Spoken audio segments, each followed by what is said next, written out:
What's good, Gains Squad, Gains Team, Gains Fam? Wayne Gains here. Welcome back to another video.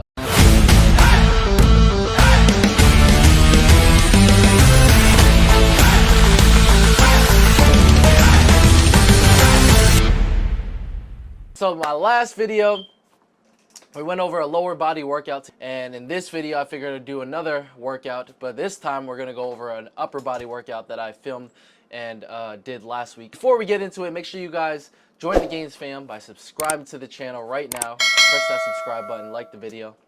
Right, Bang Gains?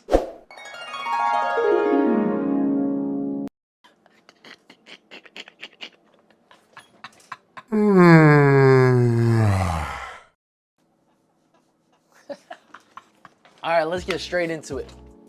Alright guys, so this is an upper body workout that I'm going to be speaking over and critiquing. So I filmed this last week. This is my first upper body of 3 that I do during the week.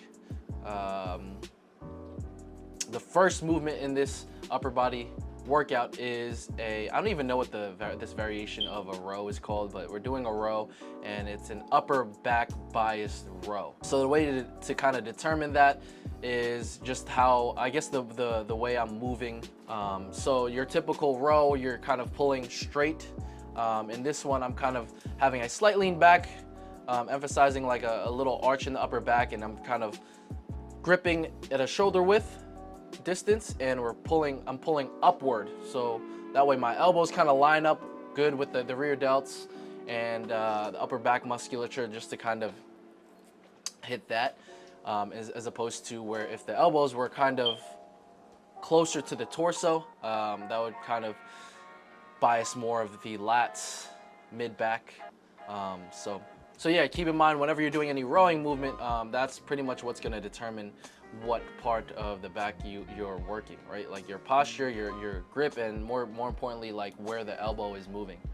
More so like where your arms kind of line up when you're pulling, and that's kind of what's going to determine what's being biased. So I'm doing this first movement, this upper back bias row, for 3 sets in the 6 to 10 rep range. And I think I do throw in lengthened partials at the end, just to kind of overload those stretch positions. That's going to be a theme. If you guys watched the last video, I talked about it for the lower body workout. Same thing for upper body movements. Usually at the end of my set, I'll just throw in extra like partial reps. So you'll see me doing like almost half reps from that stretch position to like as far as I can pull. And yeah. And that's what you'll see here. So yeah, 3 sets in the 6 to 10 rep range. I did a couple warm-ups, and yeah, like I said, I always, especially for the first movements, I always do like 2 to 3 warm-up sets before I actually get into the actual working sets, just to make sure I'm primed up and you know, ready to move that heavy weight,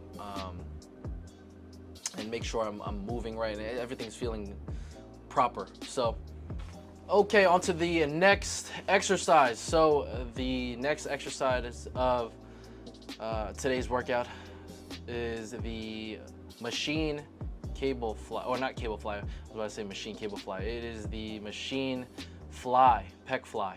So yeah, I perform this movement for 3 sets in the 6 to 10 rep range, and then I throw in some lengthened partials.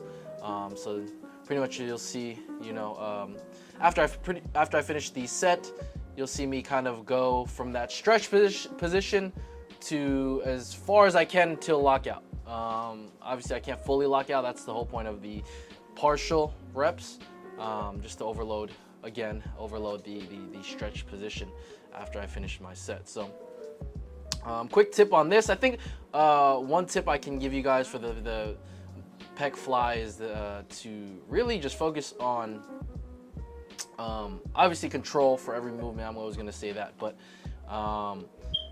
not cutting range of motion, because I see what a lot of people do on this movement is like they won't get like deep stretches, so they'll stop like right here instead of really kind of, you know, get a deeper stretch.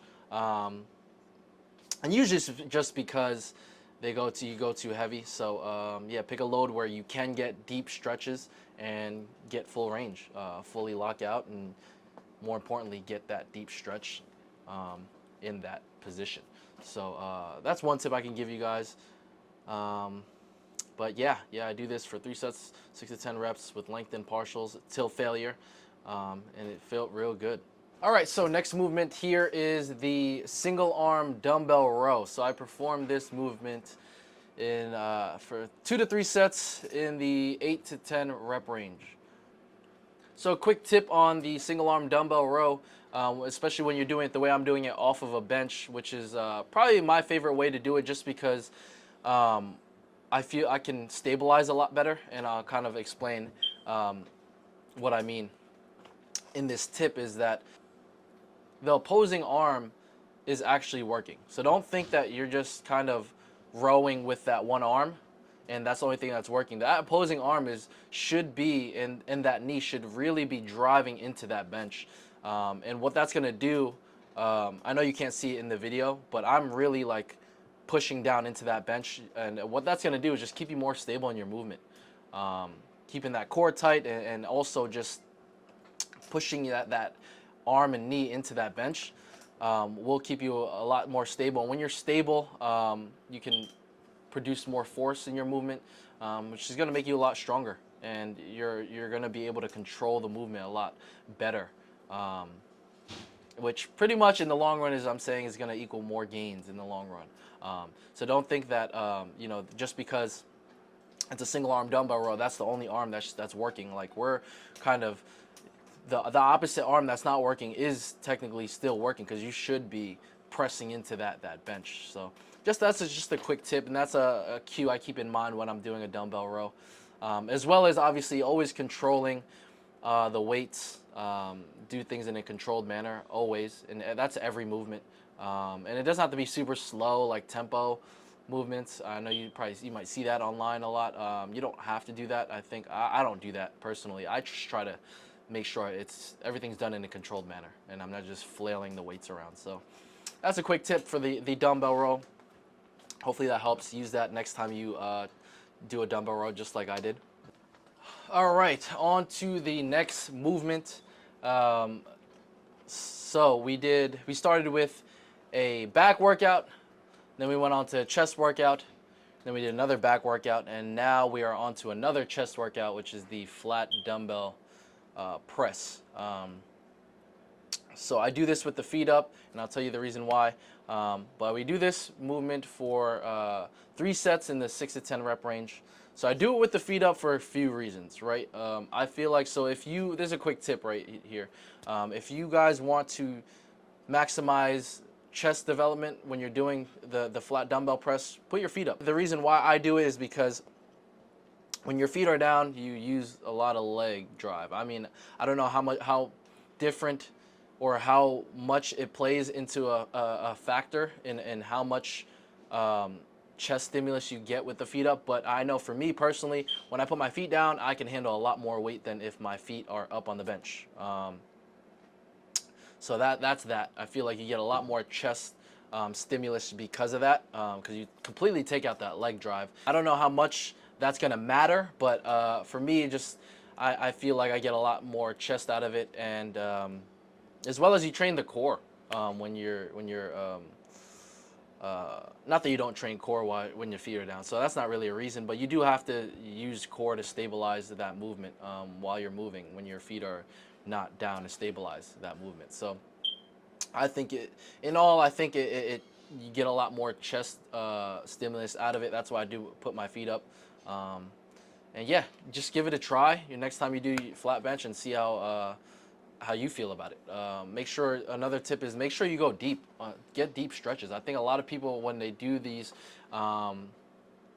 chest presses, they focus more on like locking out, that lockout position, when a lot of this stimulus is in that stretch position, right? We always talk about that stretch. So when you come down, always control. Like I always tell you guys, control, but make sure you get real deep range of motion, or as deep as comfortably possible. Make sure you don't stop like halfway. Get deep stretches, full ranges, and yeah, you get a lot of stimulus in that pec. So yeah, final and last movement Actually, it's not the last movement. I didn't film my arm workout afterward, but at the end. But the next movement is a rear delt row. This is something I've kind of at first had to get used to it about 6 months ago when I started implementing this movement into the mix. But now it's been feeling good. I do this 2 sets in the 6 to 10 rep range.